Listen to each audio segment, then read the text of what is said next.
What's up, you guys? Welcome back to my channel. My name is Danielle Hallen, and I am back with another true crime video. Today, we're going to be talking about a case that starts off with an incredibly successful doctor, a woman that seemed to have it all, a family, a husband, her own business, and it ends with a crime so insanely brutal. We are going to be talking about the murder of Dr. Teresa Sievers. Monday, June 29th, 2015, in Bonita Springs, Florida, at around 9 a.m., Teresa didn't show up for her job. And while that may not seem like a big deal, sometimes things happen. Anyone that knew her knew that something had to be wrong. Teresa was always early, she was always prepared, and she never missed a day without reason. And after her assistant tried texting and calling her and received no response, she reached out to Teresa's husband, Mark Severs, who was out of town at the time with their two daughters. And he, in turn, reached out to a family friend who ultimately ended up finding Teresa laying face down in a pool of blood in their kitchen, and beside her was a hammer.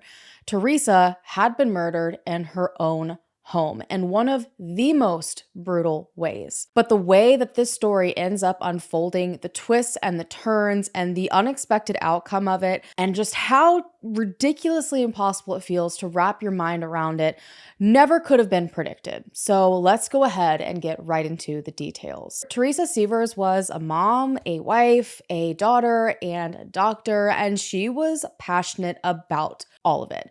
She was born in 1969 and raised in Connecticut, and even back then, people couldn't help but notice how driven she was. She was one of those people that just had laser focus. She was focused in school, she was competitive, but she still kept her compassionate edge to her, and she always had this fire in her that just never really quieted down. You always knew when you were around Teresa Severs. She was a tiny thing, but she made herself known. She ended up graduating as valedictorian of her high school class. She knew what she wanted in life, and she wasn't afraid to go after it. And that same fire carried her all the way through medical school, where she trained as a physician.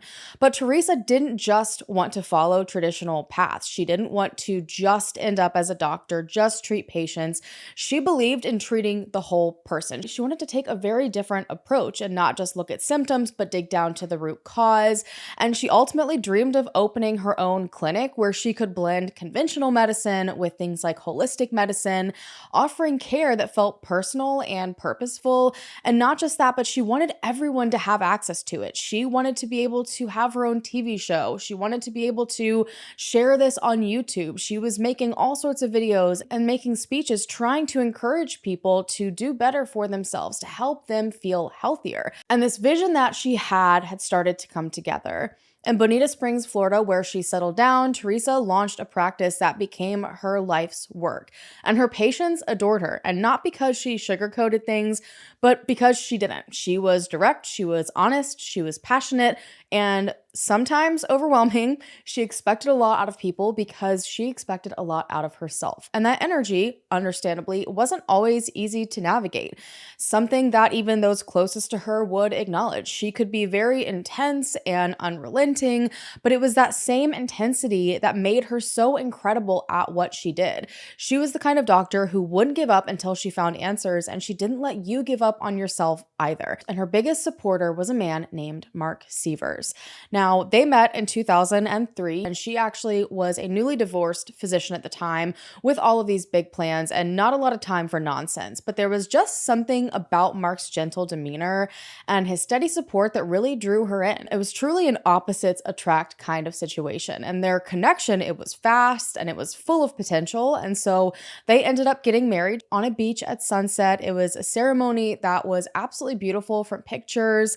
Their families were both so incredibly happy for the both of them, and just a few months after the wedding, they ended up welcoming their first daughter, and a few years after that, their second. And at this point, they really wanted to settle in, really drive down the roots. So this is when they built their life in Bonita Springs. They built a home, they built Teresa's business, and they kind of had this perfect outward image that so many couples strive for.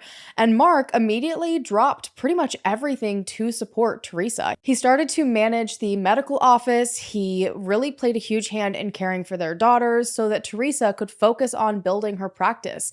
He helped her film her YouTube videos, all of these things so that she could achieve all of the dreams that she had. He was the kind of husband that would do absolutely anything for her, and Teresa's own sister said that Mark worshipped the ground that she walked on. Like, he would follow her into fire. Looking in, the Severs family looked like they had everything together.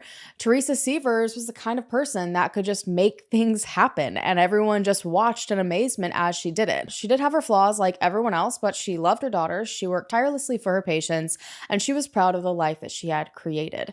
But everything she had built would be ripped away in one incredibly violent moment. In June of 2015, the Severs family ended up taking a trip to Connecticut for Teresa's mom's 75th birthday.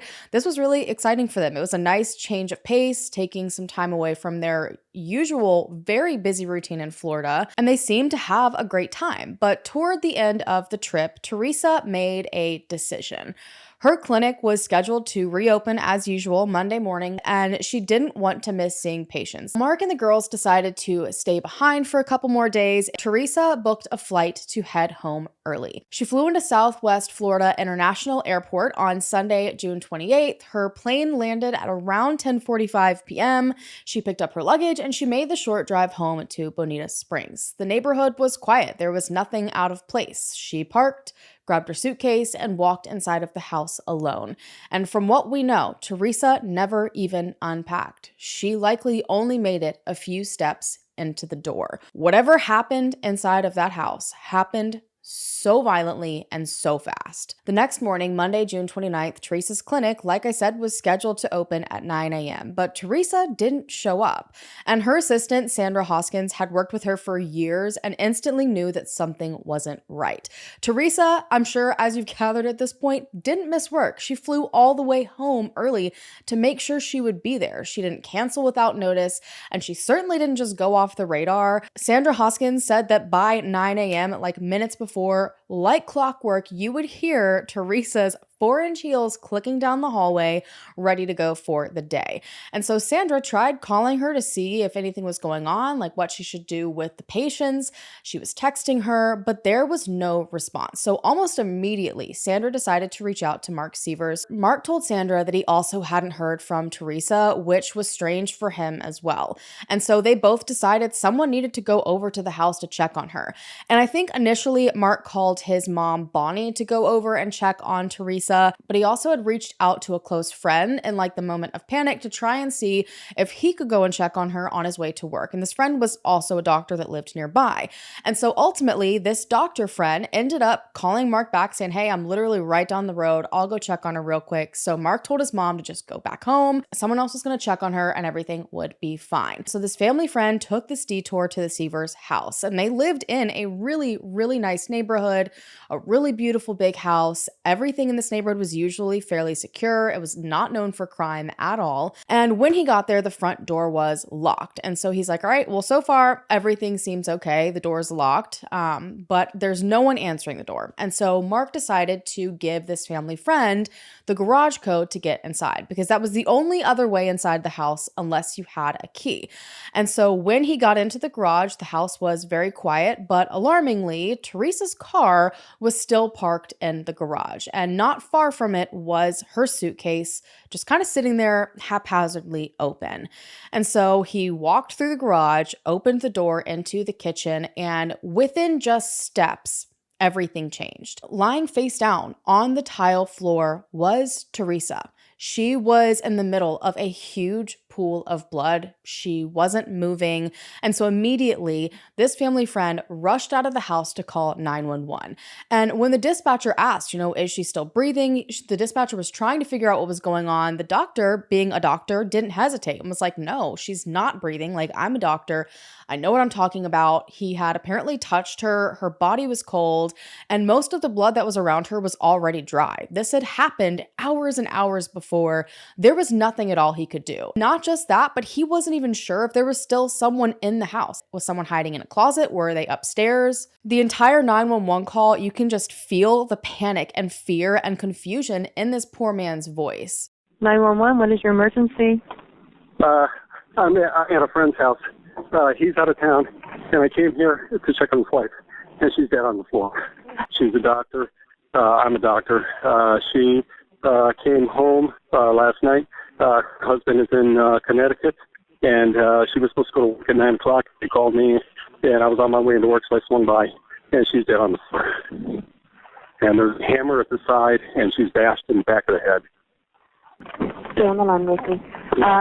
Sheriff's office, are you on the way? Yes, we are. And is she awake? No, she's dead on the floor. She's cold.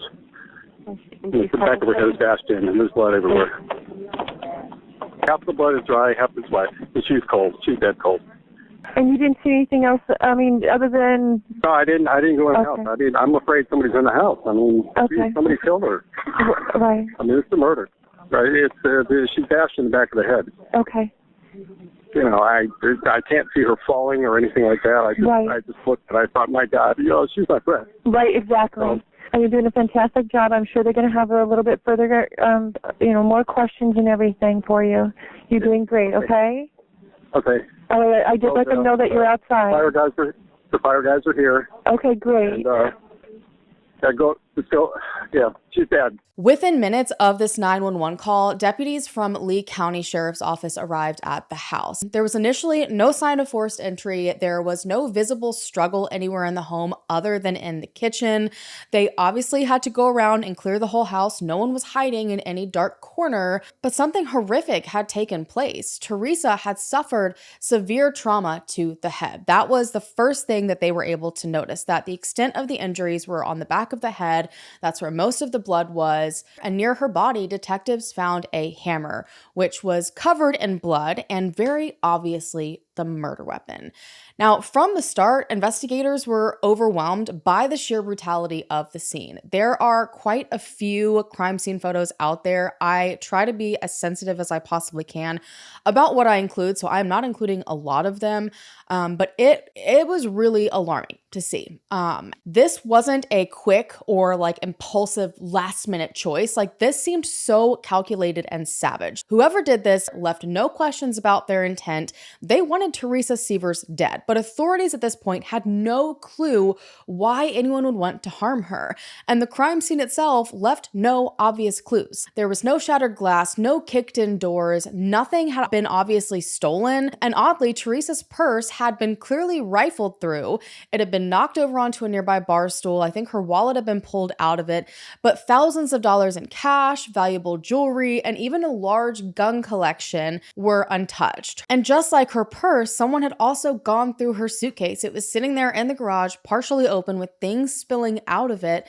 And so why would someone go through all of her things, not even take anything? It was like the moment she returned from the airport was the moment she was ambushed. And when it came to the believed murder weapon, that hammer, there was nothing on it. It had been wiped clean. There were no fingerprints. There wasn't usable DNA. There was no trace evidence at all to point to a suspect. There weren't even signs of blood leading away from the body. And as I said, this was a very brutal murder. It seemed like there was never anyone else in the home. The rest of the house also remained completely untouched, as if whoever did this entered, committed the act, and left, all with incredible precision. The intensity of this attack shocked everyone. It was overkill, it felt personal, and full of rage. And one reporter covering the case later wrote, quote, "I remain astonished why it had to be done with such savagery." Detectives had no immediate clear answers. Was this a robbery gone wrong, kind of like they'd already considered, a home invasion, something more personal like the injuries and the method of attack suggested? And as I already said, initially they hadn't found any signs of forced entry. But as investigators took a closer look, they noticed that there were actually pry marks on one of the side doors of the home. And I believe this door went into the garage area. However, whoever it was had been unsuccessful. The lock remained intact, the door remained shut. So however someone got in, it definitely wasn't this way. And that made no sense because that meant that someone either followed her in literally as she opened the garage door to come home, they had the garage code, or they somehow had a key. And so at this point, the timeline became the top priority for investigators. And so they started to review flight logs. They were able to confirm that Teresa landed at 10:45 p.m. They checked local surveillance footage to see if anyone had followed her out of the airport. They went over cell phone records, anything at all to piece together the final movements. And that's when they ended up hearing from Bonnie Sievers, Mark's mother. Now, she had been at the home caring for their pets, and Bonnie told investigators that everything in the house that entire time so far had been completely normal, except for one thing. The code, it was on, so I took off the alarm. And when I left, I said, let me try stay again. And I hit stay, and this time stay went on. It went beep, beep, beep, and there. So on Sunday, that's true, on Sunday when I come in, the code was not on. It did not keep. It wasn't on at all? It wasn't, the stay did not work. Okay. Was there a beep when you came in the house or anything? No, it's noise, and it's going, so you got to quickly turn it off. So there wasn't any. She vividly remembered setting the alarm for the house every time she left, and she was certain that she had armed it on Saturday night, the 27th. But when she arrived at the home the morning of Sunday, June 28th, the system was disarmed. And this worried her, so she brought it up to Mark, and he ended up brushing it off, saying that the alarm system had just been glitchy lately and not to worry about it. And she seemed to carry a lot of guilt. Like, her interview is really challenging to watch because she blamed herself for what happened, that somehow she armed it wrong or messed something up, and that's what allowed someone into the house to harm Teresa. And so since investigators believe that this was a targeted killing, they began to consider that someone may have entered the house using that alarm code. So to verify whether the system had actually malfunctioned or if it had been deliberately disarmed sometime between Saturday night and Sunday morning, they decided to pull the digital logs. And what they found stunned them. No, it was just stay on Saturday, so that when I came in, stay didn't work. Okay, that was on Sunday?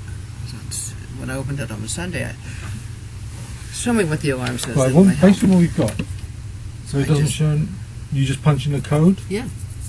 Because the code is going to relate to you. The thing is, it shows that on the day, on June 28th, which is on the Sunday, I was not there at 6:09 in the morning. it was turned off at 6:09. It reactivated and rearmed at, I know you can't see, we're trying to make a bit. Rearmed at 8:01. That's what we're trying to work out. Oh my God. The alarm system had been manually disarmed at 6:09 a.m. on Sunday, June 28th, about 16 hours before Teresa's plane even landed. That meant that Teresa's killer had entered the home much earlier and possibly waited inside for Teresa to arrive. But Bonnie said that when she entered the house that morning, she didn't see or hear anything out of the ordinary. Nothing felt off to her at all. I don't think she saw any strange vehicles. So maybe they had just disarmed it and planned to come back later. But regardless, the idea that someone had even disarmed it at all and could have been inside the house waiting for hours really took this case a very specific direction. Detectives began speaking to family members immediately, trying to understand who Teresa was and what could have possibly led to something like this. They called Mark Severs, who was still in Connecticut at this point, and through his grief, he told them that he didn't know anyone who would ever want to hurt his wife. To him, this made no sense. Detectives began carefully observing the behavior of her husband, Mark Severs. And this would have just been a normal step in the investigation. The first people they look at are the ones closest to the victim, and that immediately would be Mark Severs. They would have to rule him out to get any further. Mark was cooperative. He agreed to speak with police multiple times. He ended up flying back home that same night and turned his phone over willingly to police so they could download everything, and he appeared to be devastated by what happened. And he had a solid alibi. It was confirmed by flight records, family members, time-stamped photos. There was no way he could have also physically been in Bonita Springs to do anything to his wife. But still, something just wasn't sitting right. Investigators were able to bring Mark in for an in-person interview once he arrived back in Florida, and his emotional state seemed inconsistent. He would swing from sobbing uncontrollably to appearing like oddly detached. The way that he was moving his body even seemed so unnatural. Like he would all of a sudden start like smacking himself and banging on the table and just like having fists out and shaking them. I have watched a lot of different interrogations, and this was possibly one of the strangest ones I've seen. When he was left alone in the interrogation room, he was captured on video kind of speaking out loud to Teresa. He said things like, "What could I have done differently? And why didn't you just talk to me?" Then moments later, he said, "I love you, you'll always be with me." And while you can absolutely look at it and say, hey, that's raw emotion, okay? It's a grieving husband processing an unthinkable loss. We all react to things so differently. Authorities couldn't help but wonder if it was performative, because that's, exactly what it looked like. And so they continued to dig deeper. Mark had maintained that they had a solid marriage, that everything was completely fine. They had no financial struggles, no intimate struggles, like zero issues whatsoever. Life was hectic, sure, but their relationship was really strong. But when authorities went and spoke to neighbors, they got a bit of a different story. Multiple neighbors reported hearing explosive arguments coming from the home. And we're not talking about like one or two times. Every marriage has its problems, but it was on a consistent basis. And this is obviously a huge contrast to all of the claims that Mark was making to authorities. But majority of people seemed adamant that Mark would never hurt Teresa. They seemed happy. Mark seemed absolutely in love with Teresa. He seemed to be one of the few people that could manage her fiery personality. She seemed to be content. How was their relationship? No, some of the neighbors said there was maybe some arguing. Oh, they always. Listen, I would leave with a headache. Okay, because they got those big high ceilings. I'll have to go outside, you guys. I can't take the acoustics. So they were always. That's why I'm thinking maybe when somebody heard her scream, they was like, oh, there's Dr. Severs again. My sister was extremely loud. Okay, and she had a fuse like that. So if you did something wrong 2 or 3 times, she would yell. She was a screamer. She was equally loving, kind, and compassionate. She was intense. She was a screamer. It was never anything out of, being anything other than loving, but she'd get frustrated with you if you weren't going as quickly as she was, because her brain worked very fast. Sure. Any history of domestic violence where Mark either hit her or she was either hitting Mark? No, never. Any kind of no problems? She'd never confide you there was any fighting with punching, hitting, kicking? My sister would never tolerate my sister would never tolerate that. Even though it drove Teresa nuts to have Mark work for her, she knew the best thing she could do is she wanted Mark wanted maybe go to law school. They talked about it. And Teresa's like, I want you to be your own person. I don't like that you have to work for me and that you have to. But Mark was like I said, Mark worshipped the ground she walked on. And, he would drive us to the spa when I came there. He'd be exhausted with the girls, the babies when they were little. And, let me get you guys, my sister loved to go to her spa, But at this point, with everything piled together, seeds of doubt were definitely beginning to grow. Because at this point, investigators weren't just asking who could have done this, but they started to ask who would have even known how to do this and the timing of it all. Someone had to be incredibly close to the Severs family to know that she decided to come home, what time her plane landed, what time she would be home, how to get in the garage, and Mark Severs no longer seemed like just a grieving husband, but someone who may have answers. But at this point, they had no evidence to prove that. They just had this really strong gut feeling. And so they also had to continue looking into other possibilities. On July 1st, 2015, an official autopsy was conducted on the body of Dr. Teresa Sievers. And just as you probably could imagine, the findings were horrifying, but they also confirmed many of the suspicions that detectives already had. Teresa had been struck at least 17 times in the head with a hammer, possibly 2 separate hammers, which again changes the course of the investigation. And the blows had caused massive, massive trauma. We're talking skull fractures, brain swelling, internal bleeding. There were also signs of defensive wounds on her hands and arms, indicating that she had tried to fight back. This wasn't a quick or a silent killing, and she unfortunately had seen it coming. The medical examiner also ended up placing her time of death around 11 p.m. on June 28th. So literally, again, as suspected, the moment she walked into her home from the airport. Investigators combed through all of Teresa's professional life, her clinic, her patients, her former employees, rival practitioners. It felt possible that maybe someone had a grudge. Teresa, like I said, had this very no-nonsense, harsh approach that wasn't always well received. So maybe she had pissed off a fellow doctor. Maybe she had pissed off one of her patients. She didn't sugarcoat anything. If she thought treatment wouldn't work, she said so. And some people respected that. Others didn't. No one likes to hear bad news. No one wants to hear anything negative about their health and well-being.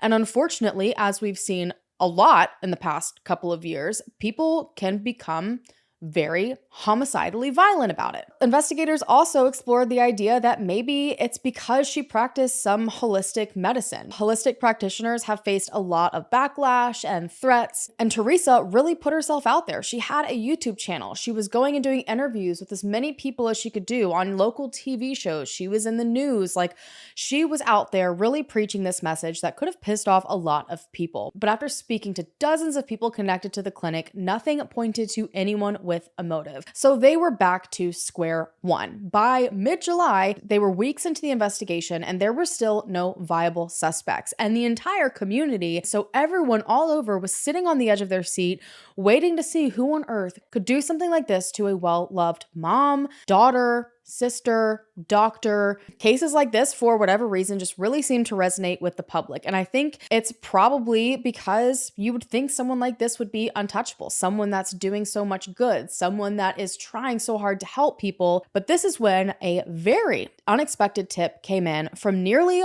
1,200 miles away. A woman named Rose, living in Illinois, came forward with information that would blow the case wide open. I feel like it's really easy to dismiss tips that seem to come from so far away because it's like, how could that person possibly know?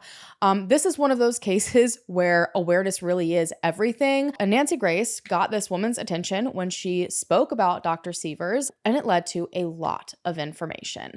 Now, Rose said that a man that she knew had made some disturbing comments that only someone involved in Teresa's murder could have known. And this man was Curtis Wayne Wright. Curtis Wayne Wright lived in Missouri, which is still far away, yet there was a connection. This wasn't random because Curtis Wayne Wright, prepare yourself, is Mark Severs' best friend. Rose told authorities that Curtis Wright Jr. had been acting suspicious around the time of Teresa's murder, and he had made unsettling comments and claimed to have gone to Florida to help a friend, Mark Severs, with IT work, and the timing lined up perfectly with Teresa's murder. And before even knowing anything about Teresa being murdered, just hearing information about Curtis traveling to Florida in general didn't sit right with Rose, because I guess she was speaking to Curtis Wright's new wife, and the wife was upset because she was like, we just got married a couple of months ago. I want to spend the weekend with him, and he's just off taking a whole entire weekend by himself in Florida. I don't like it. Not just that, but according to Curtis's wife, he had also, for whatever reason, decided to leave his phone behind in Missouri before traveling, which is unusual to say the least.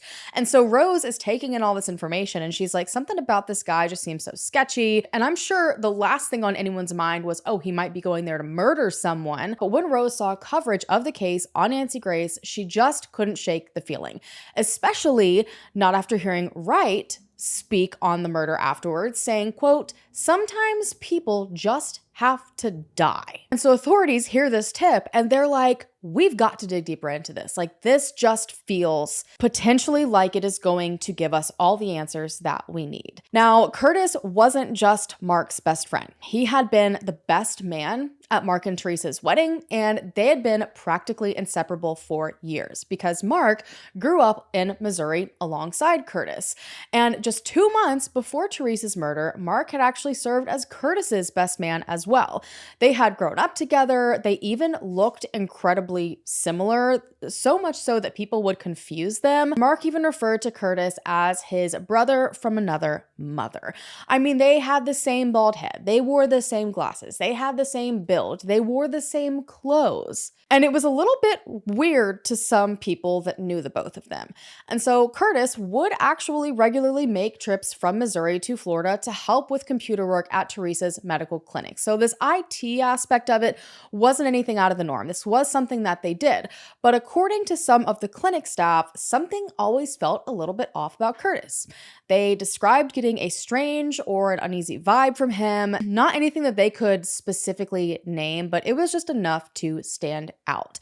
And also, Curtis was not a stranger to trouble. He had a criminal background, including fraud, identity theft, even prison time. And not just that, but he was actually potentially involved in something really odd. And this is kind of taking a sidetrack, and I want to investigate this further, so please follow the sidetrack with me.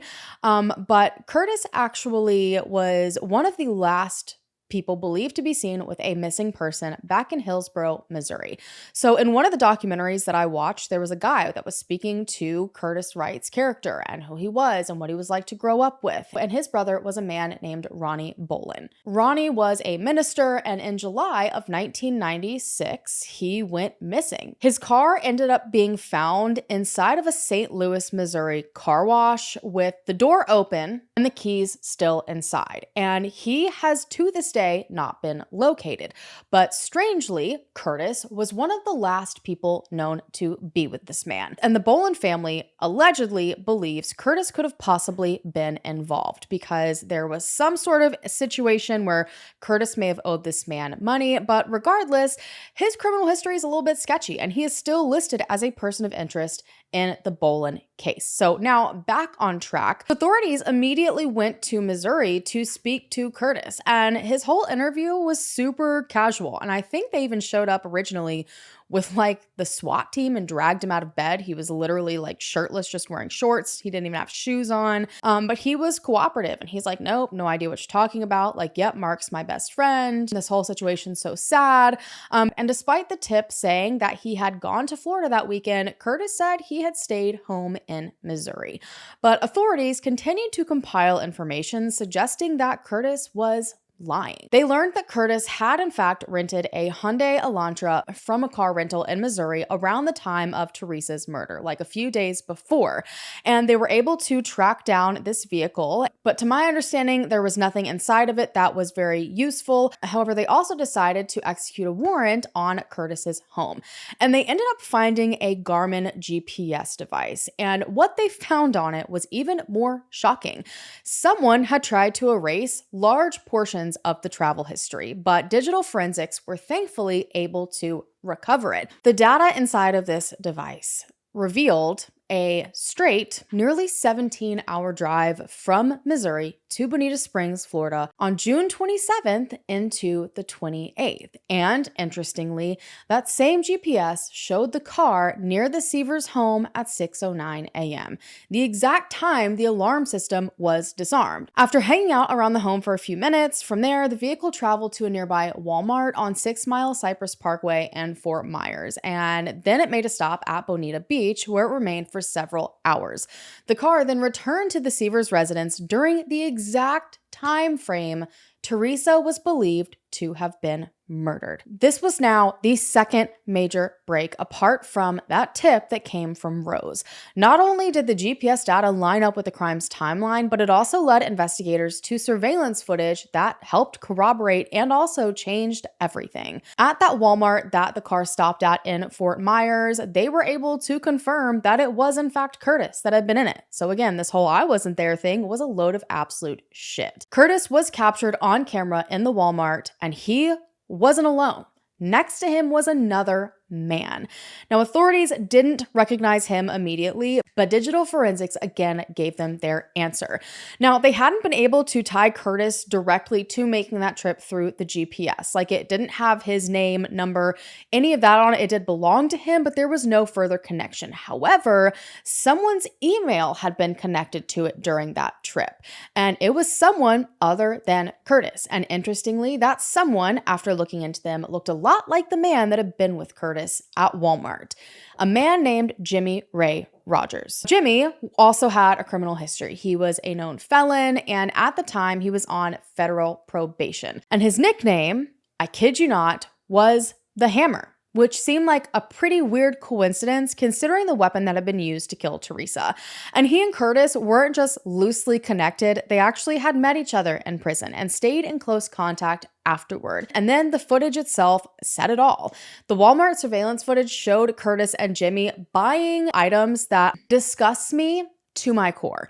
They bought things like flushable wet wipes, 30-gallon trash bags, black towels, black shoes, a lock picking kit. I mean, like all of the things that could have easily allowed them to murder Teresa and get out of there without leaving any sort of trace. And even more callous, there was like no shred of nerves or them feeling worried about this horrible decision they potentially were about to make. I mean, they were treating it as if it was a casual trip to Walmart, laughing with each other. They bought like coolers and I think like a Bud Light or a Budweiser shirt. Like they bought touristy things and all of it was so they could go to the beach afterwards, the next place the car was tracked. So they went and had a fun little vacation for a few hours, doing some sightseeing around Bonita Springs before they potentially went on to commit this heinous crime. So authorities continued to piece together the dots. They basically had a stop-for-stop map of where both of these men went, all the way from Hillsborough, Missouri to Bonita Springs. I mean, they even left a review at a dumpling restaurant in Georgia, like on their trip along the way. Curtis was so angry about these dumplings that he didn't like that he went and absolutely reamed this restaurant on Google. Okay. And then he's going to confidently tell authorities, I wasn't anywhere away from Missouri that weekend. Like, you literally left the biggest trail of evidence humanly imaginable. They were captured at several different gas stations. They would take turns going inside to pay for gas. Those were pretty much the only stops they made until they got to Bonita Springs. It was horrific to just watch the level of like nonchalance throughout their entire journey. And so authorities spoke to both men again, and Jimmy seemed to be a lot more standoffish and irritated with authorities than Curtis was. Curtis was like ready to have full-blown conversations where he mainly just spoke about how great he was and all the things he had accomplished, but Jimmy was really closed off. However, they continued to deny any involvement. And what made the situation even more chilling as they continued to just uncover information corroborating the idea that Curtis and Jimmy were behind the murder of Teresa is the fact that Curtis had just attended Teresa's funeral. Like, he potentially drove down there to kill her, drove back home, and then again with his wife drove back to Florida, stayed with Mark's mother, I think, hugged Teresa and Mark's children, spoke to them, offering condolences, all while authorities were painting a picture that he was in the center of. But each man stood beside the fact that they had an alibi. Curtis claimed that he had spent that entire weekend actually pretty much in bed from an old injury. He got in a car accident. He said that the only place he went other than that was to work on his friend's car at a local shop. And he claimed that his wife at the time, who had been complaining to Rose that he was out of town, had actually been at work the whole weekend, so she wouldn't have even known if he was home or not. Jimmy also said he was at home with his girlfriend and he had been doing various odd jobs, but as I'm sure you could expect, all of these claims very quickly unraveled. I mean, they already had surveillance, they already had phone pings, they already had all the things proving the men went on these trips, but there was still more. Employers were able to confirm that neither man had shown up for work or communicated as expected. Curtis had even told an old friend of his what his plans were, that he was going to Bonita Springs to do IT work for Mark Sievers. And this man told authorities that he had frequent flyer miles, and he was like, hey, Curtis, like, if you're going to take this really quick trip, I will give you my miles. I'll book a flight for you so you don't have to make this 17-hour drive to do a couple hours of work to immediately make a 17-hour drive home. But strangely, Curtis declined. He insisted on driving. And what's so weird about this is that because of Curtis's injury, he could not drive long distances himself. So typically when he would take these longer drives, he would have someone else drive with him.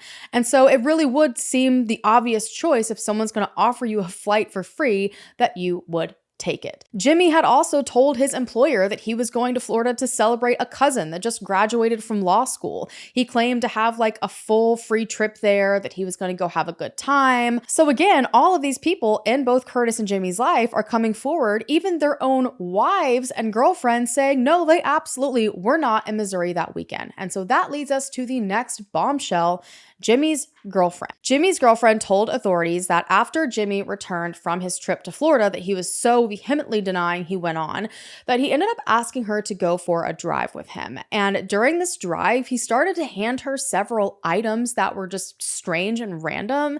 There was a jumpsuit, gloves, a smashed phone, and he started to tell her to toss them out of the window along Highway 47. And he was like, do it at random increments, like I'm just trying to get rid of it. And she said that she did it because she was scared. But at that point, being in the middle of it, she was too scared to ask him why she was throwing these things out.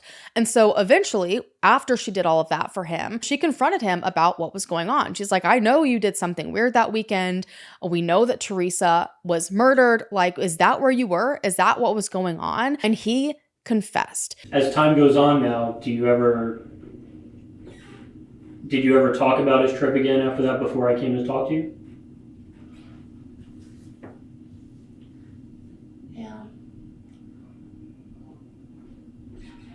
Yeah. Can you tell me what you talked about? I don't remember when it was, but we were laying in bed at my mom's, and I told him that I knew. I didn't actually know. Mm-hmm. It was after you guys came, and I told him that I knew that he had something to do with it.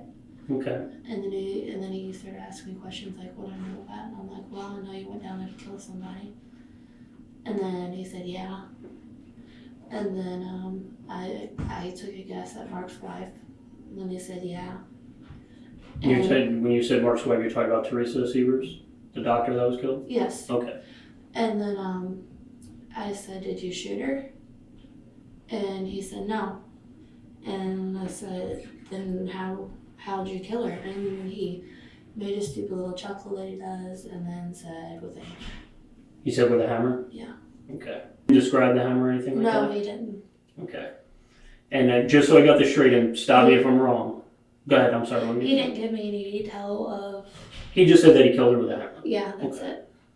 I don't think that information had been released. It was information that only the murderer would know. That wasn't all the information she had to offer. She had even more that shocked everyone, but in the same breath was, I think, what authorities had been expecting the entire time. She claimed that Mark Severs was behind it all. And just so I got this straight, and this is what he told you, correct? Mm-hmm. He said that Mark hired Wayne. Yes, and Wayne hired him. Mark didn't know anything about Jimmy being hired. So Mark only knew about Wayne? Yeah. Okay. And Wayne was going to split his money with Jimmy.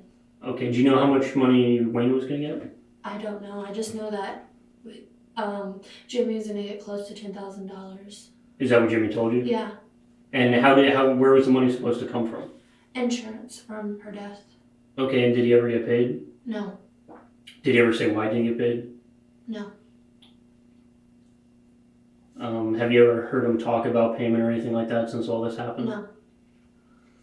Jimmy told her that Mark Severs reached out to Curtis about having Teresa killed. Curtis then hired Jimmy to assist him in the murder itself, and Jimmy was promised $10,000 from an insurance payout once the job was finished. And so authorities are absolutely dumbfounded, but they're like, we knew this all came together somehow. But to hear this information, it comes straight out of the mouth of someone who couldn't know that unless they spoke to whoever was involved, was crazy. She was even able to lead investigators to exactly where she had tossed this entire collection of items. And so by August 27th, 2015, detectives had enough to act, but only when it came to Curtis and Jimmy. Both Curtis and Jimmy were arrested and charged in connection with Teresa Severs' murder. And following their arrests, law enforcement executed several search warrants at different locations connected to both of the suspects. They continued to get information from Curtis, continued going through his cell phone, that GPS device that was directly linked to the rental car. Jimmy's residence in Missouri was also searched, and they were able to recover items including a backpack, shoes and shirt, and that beverage cooler, some of the purchases from the Fort Myers Walmart, just further connecting them to being in the Florida area. So they had plenty of information so far, other than like direct physical evidence of them being at the Severs home to connect them to the crime. But they still had to figure out one specific detail, and probably one of the most important ones. And this is where everything circled back to Mark. For weeks, Mark had insisted that he was devastated. He maintained that he had no idea who could have done this to Teresa, but the arrest of his best friend Curtis and Jimmy made that position almost impossible to believe at this point. It seemed like he really had put on a show, public grief, heartfelt statements, appearances at the funeral, but behind the scenes, authorities were already beginning to connect him to the crime. And according to one article that I read, without him even being charged, at this point, they were even looking into the safety of his daughters and potentially trying to place them somewhere else until they could figure out if he truly was involved or not. And so they started to conduct more searches and execute more warrants. And this time, it also included Mark. They rechecked the Severs house again. They also checked Mark Severs' condominium and a storage unit that he had, and they just continued to uncover more damning evidence, including multiple burner phones. He had a bunch of pay-as-you-go devices that I think were hidden in his storage unit, and it was clear that someone had tried to either destroy them or wipe the information off of them, again, like the GPS device, unsuccessfully. But that wasn't even all. They started to find handwritten notes referencing logistical details of the plan. The notes included reminders tied to travel times and vague or generic names. There had been a clear attempt to not make it incredibly obvious what was going on, but knowing the details of the crime, all of this was adding up. They were also able to match up text messages between Mark and Curtis on their personal cell phones, where all of a sudden one of them would just say the word other. Like that would be all that was in the text message. And from that point on, almost immediately, 2 burner phones would activate, and those burner phones would ping in the vicinity of Mark and Curtis's homes. So clearly they planned on talking about something that could not be spoken about on their personal direct lines. And even more interestingly, those same burner phones they had been using stopped pinging the day after Teresa was murdered. So clearly they had been destroyed, or at least no longer served a purpose. It had been at least a few months of this random communication through burner phones between Curtis and Mark leading up to Teresa's murder, and then it stopped.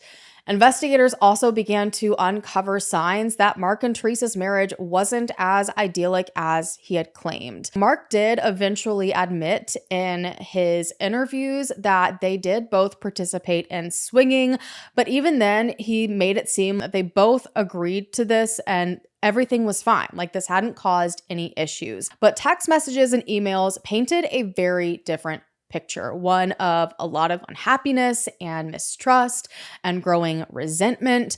There were numerous women that Mark had been talking to, lots of infidelity, photos, and just before Teresa's murder, the couple had reportedly been discussing divorce. Friends and colleagues seemed to also just have this completely different understanding of Mark and Teresa's relationship than their families did.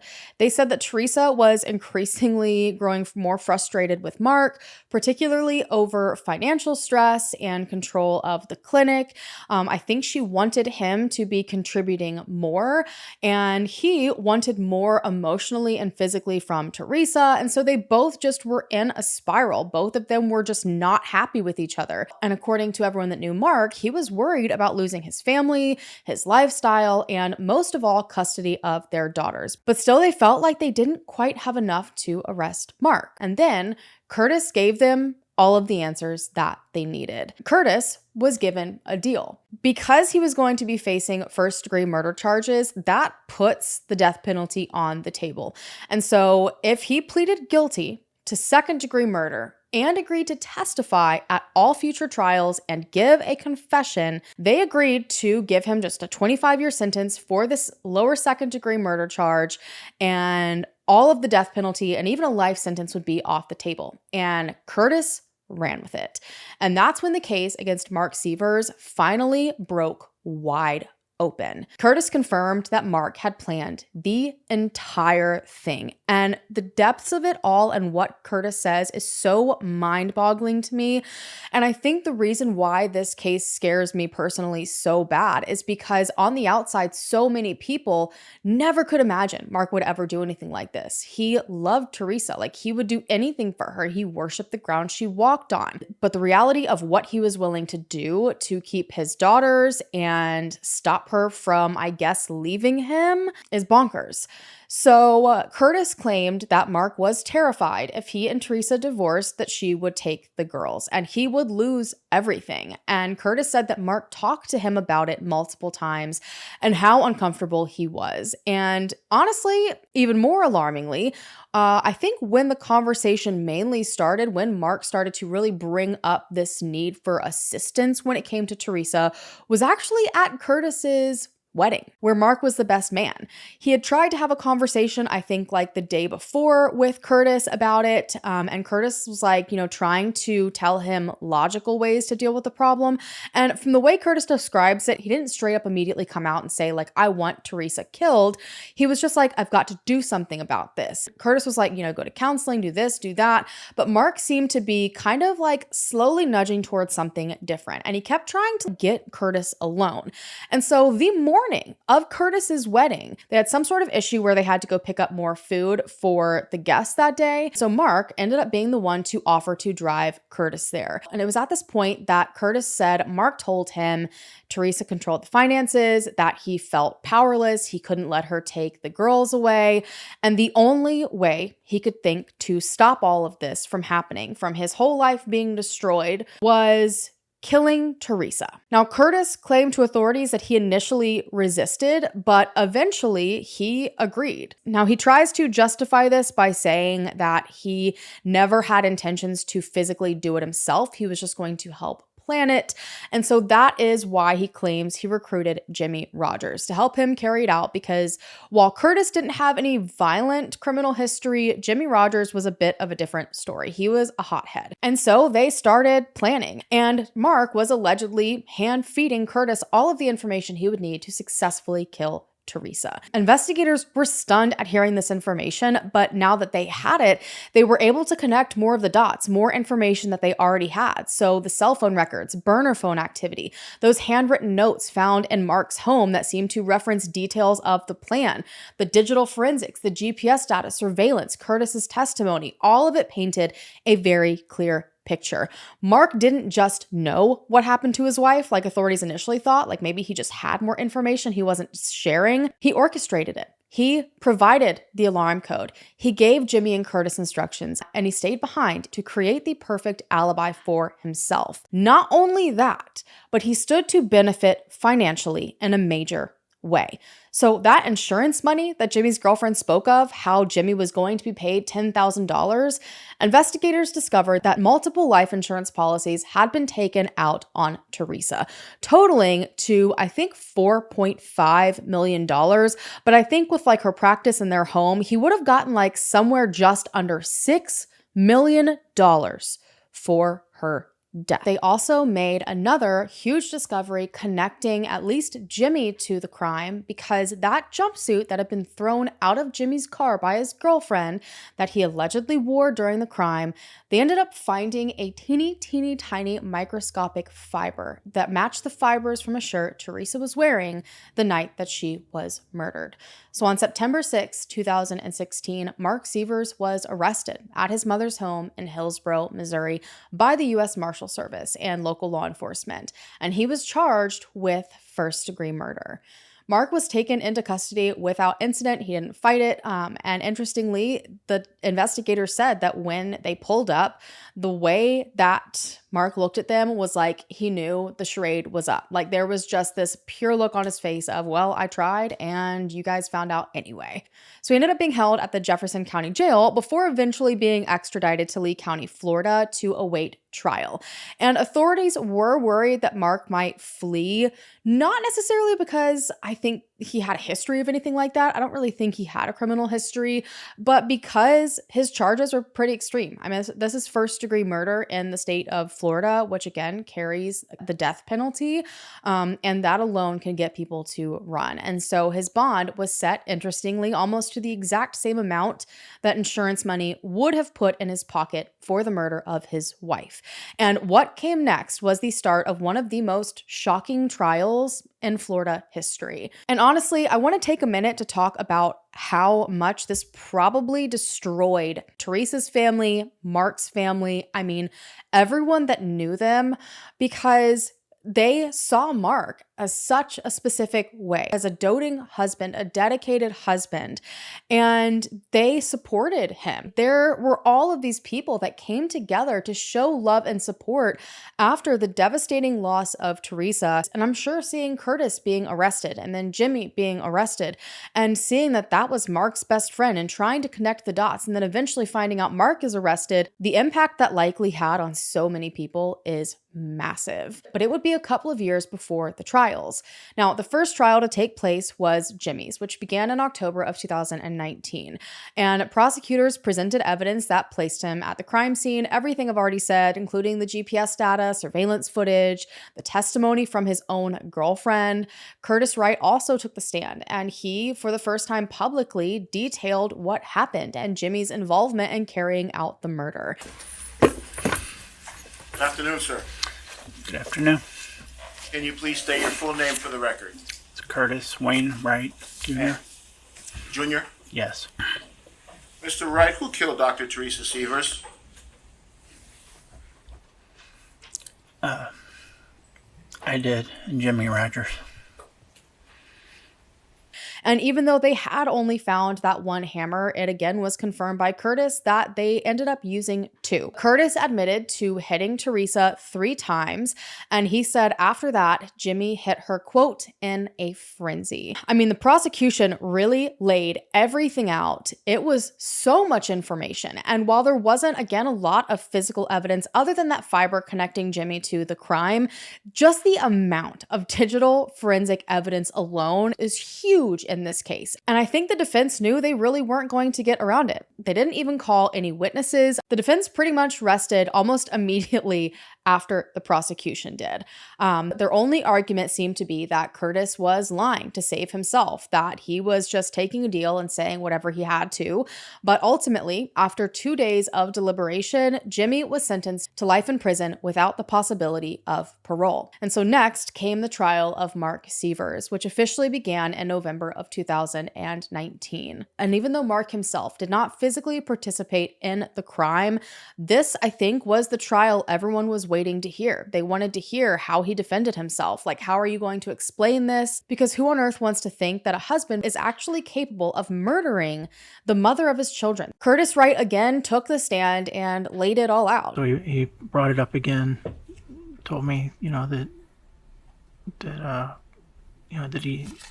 that she was leaving him, that he couldn't let her take the kids away from him, and again said that they were in danger, some kind of danger, without him there to be able to protect them.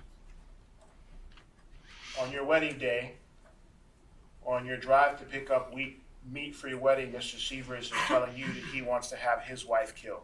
Yes, he asked me to help him. I mean, what kind of help was he asking for? Was he asking you to do it yourself, or what? Like, what kind of help could he be possibly asking his friend for? Well, it was pretty direct. He asked me if I would kill her. When he asked, I asked what kind of time frame he was looking at. He said that as soon as possible. I'm not sure if she had told him when she was leaving, but seemed to sound like it was coming up soon.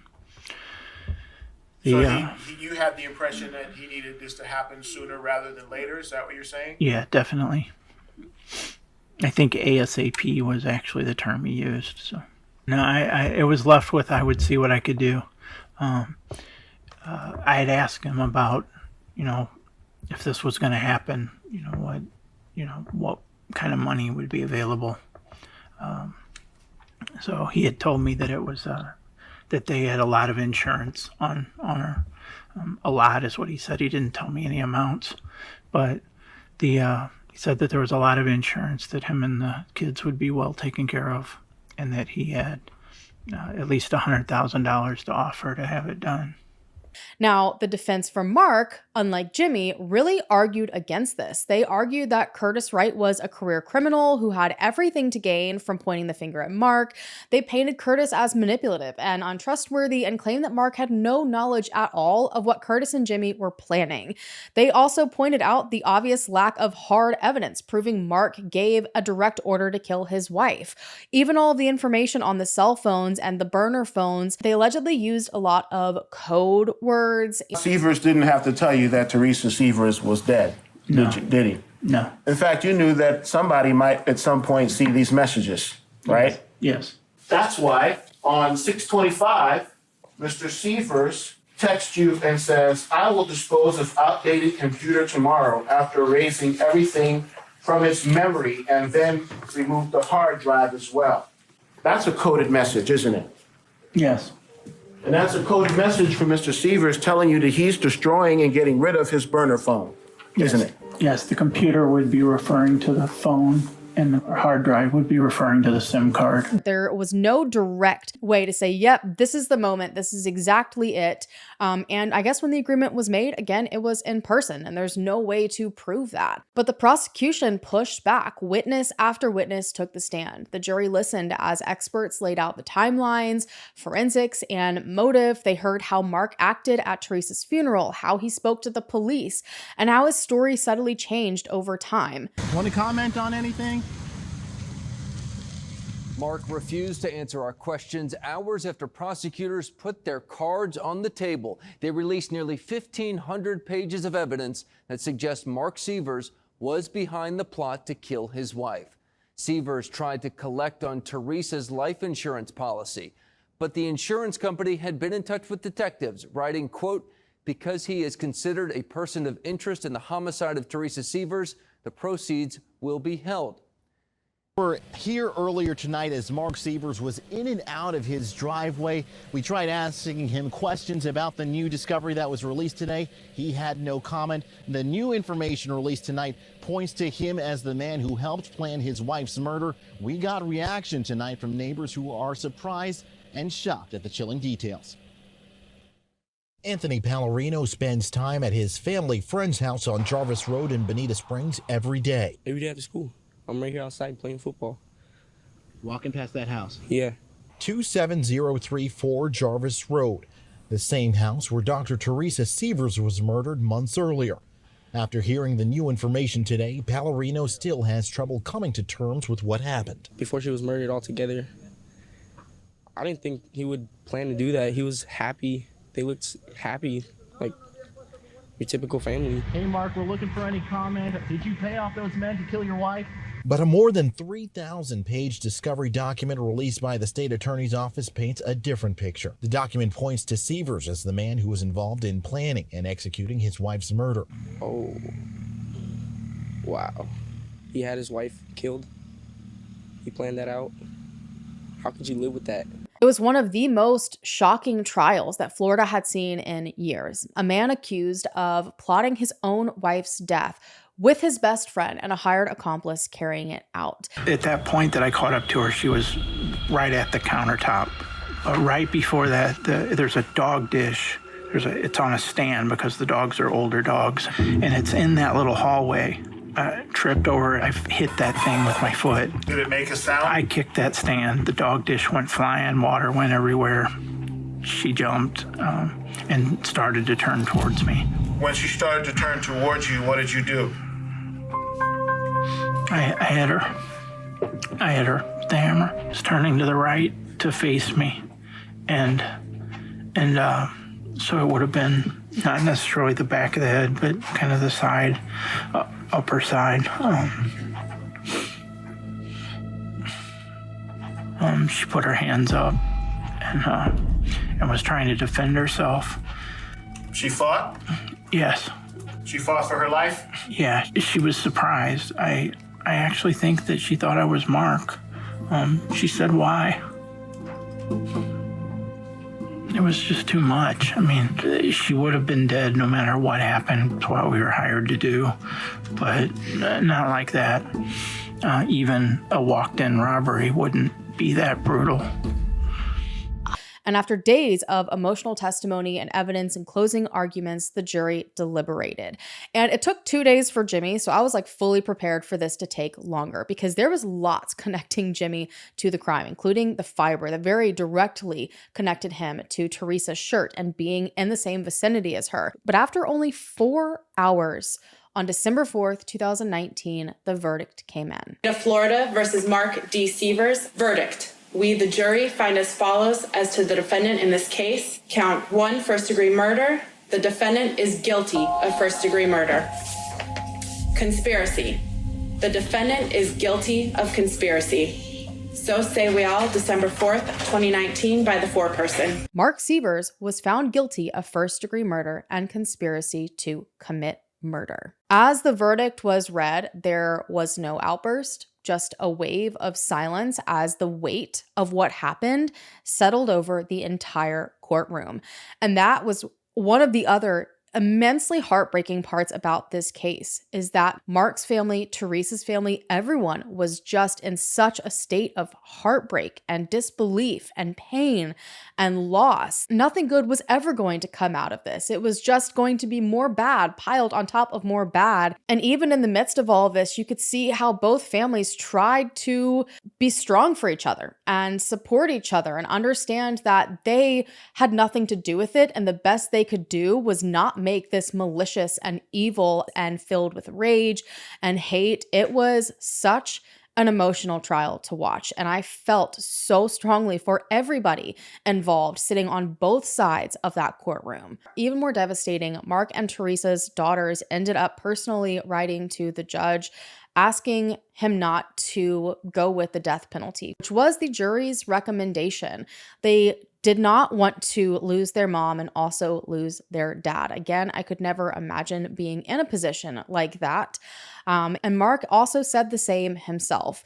He didn't speak at all during his trial, but he did speak at the sentencing where he too said, "I don't want my children to also lose their father." The jury found me guilty. I am innocent of all charges. Our girls have tragically lost their mommy, and now they're about to lose their daddy as well. Therefore, I respectfully ask the court for life. And I applaud anyone who remained level-headed during any of that, because I just hated hearing it. The reality is that those two girls shouldn't have lost either. And a decision that he made them lose both. And that is truly what's heartbreaking here. And I feel for those kids more than anything. The judge ended up addressing Mark directly, telling him that the evidence had spoken, that Teresa had trusted him and loved him and had no idea that he had become her greatest threat. He had bamboozled pretty much everyone. And so Mark Severs was sentenced to death for orchestrating the murder of his wife. And in that moment, after years of investigations, grief, and betrayal, justice for Teresa Sievers was finally being served. But again, it was just one of those cases where there was no joy to be had. There was no moment of really relief or peace. I mean, I'm sure there probably was for Teresa's family, but the overwhelming feeling this entire time was just sorrow. The news of Mark Severs' conviction sent shockwaves through all of Bonita Springs and far beyond. Many people that had once supported Mark, who had seen him as a grieving husband, who had gone to bat for him, were stunned. Others said they had always sensed that maybe something was off with their relationship, but no one could have ever imagined the full extent of the betrayal. Her mother, Marianne Groves, gave a heartbreaking impact statement in court describing the deep void that Teresa's death had left in all of their lives, especially for her daughters, who would now now grow up without their mother and with the painful knowledge of knowing that their father had been responsible. We have lost our Teresa, the light of our lives, the star of our family. It has been hard for all of us to go on with our daily lives. The void is unimaginable. She was our strength, our inspiration, and our caretaker. And we will miss her every day for the rest of our lives. But despite everything, Teresa's family focused on preserving her memory. They spoke about her kindness, her fierce intelligence, her passion for medicine, and her deep love for her children. They didn't want her to only be remembered for how she died, but for how she lived. In Bonita Springs, former patients left notes and flowers at Teresa's clinic. Some shared stories of how she helped them through illnesses that no one else could figure out. Teresa changed so many lives. She was the kind of doctor that would sit with her patients for hours and hours at a time to get to the root of a problem, that would try and try again, that would go as far and wide as she could to find answers and treatments and all of the things to help give these people their lives back. She even stood by one of her patients through the process of adoption, something that also changed their life. I mean, in ways that you don't think doctors could impact someone, Teresa would be there. She would be helping, and she would be their biggest cheerleader. Currently, Jimmy and Curtis are obviously still in prison, and Mark is on death row. And I don't think that he has a scheduled date so far. Mark has been actively trying to fight against his conviction and his sentencing. His family supported him throughout the entire trial, and to this day, several of them don't believe that he was involved. They insist that Curtis was jealous of Mark's life, of Mark's success and marriage, and that this entire scheme was just designed to ruin him. And I think a lot of that has to do with just Curtis and his background and who he was. And despite being an IT guy, incredibly intelligent, I mean, he did great in school. I think he was the school president. He had all these accomplishments. His life hadn't really gone anywhere.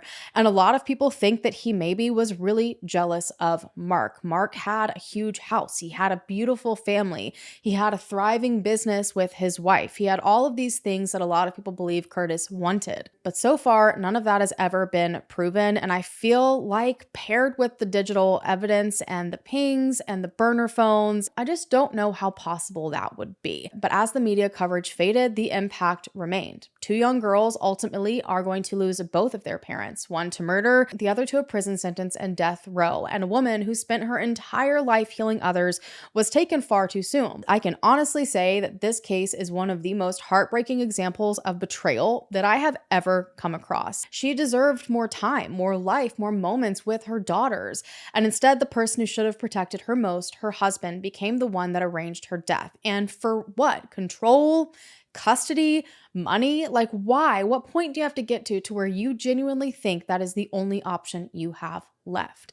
I feel like it is so easy to look into this case and only see the darkness. But if you do that, you really do miss who Teresa really was. She wasn't just a victim. And that's what her family will continue to focus on, keeping her memory alive, not just for the world, but for her daughters. I cover so many cases that have some sort of light at the end of the tunnel, whether that's a new law that helps to prevent things like this from happening in the future, or there's a new foundation in the victim's name or something. But this is just one of those that weighs so heavily. And I shared it because this is an unfortunate reality for so many true crime victims and their families after the fact. And I can only hope for healing for everyone, because this journey is far from over, especially for Mark and Teresa's children. On that note, you guys, I'm going to go ahead and go. Thank you so much for taking the time out of your day to listen to Teresa's story. If you haven't already, go ahead and hit the subscribe button down below to become a part of the Hallen fam so that we can hopefully bring them home together or bring them justice together. And I will see you guys in my next video.